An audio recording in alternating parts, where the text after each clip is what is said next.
I often tell our clients it's more important to focus on the news rather than the noise. What's an example of the noise? Last week, we saw the Senate begin negotiations on the big, beautiful bill.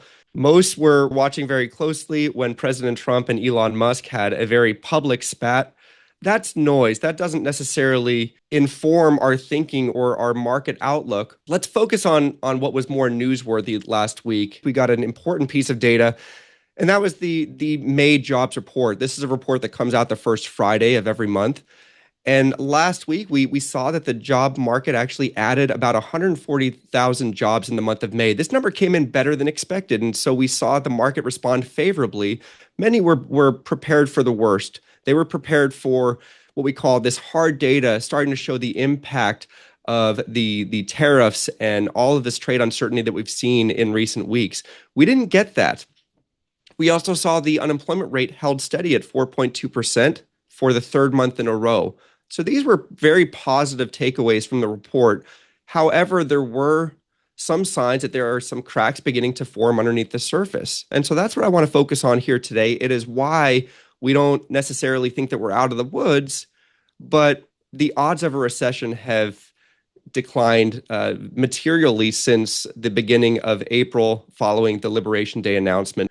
And so one of those cracks is the fact that the labor force participation rate actually declined 0.2%. This was driven by about 625,000 individuals exiting the labor force.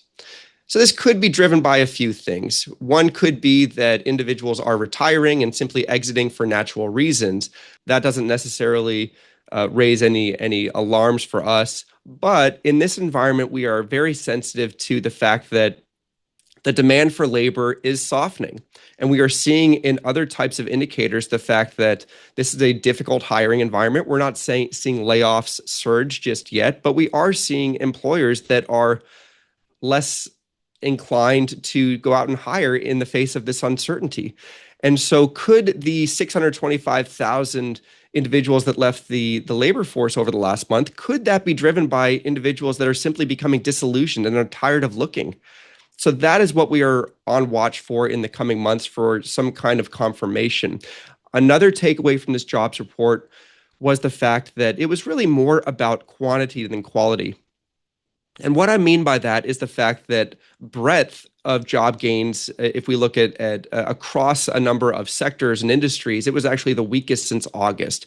More than half of the job gains over the last month were focused in areas like education, healthcare. We actually saw retail and manufacturing jobs decline over the last month. So this is something to keep an eye on going forward.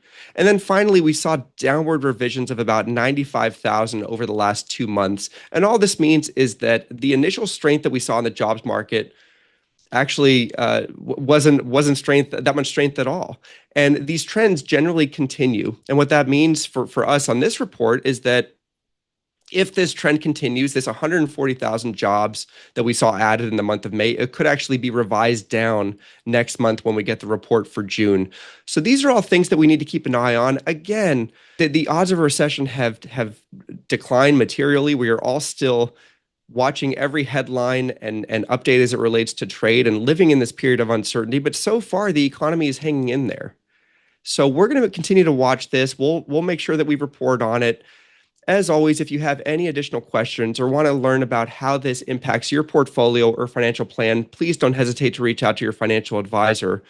And we'll look forward to seeing you next week.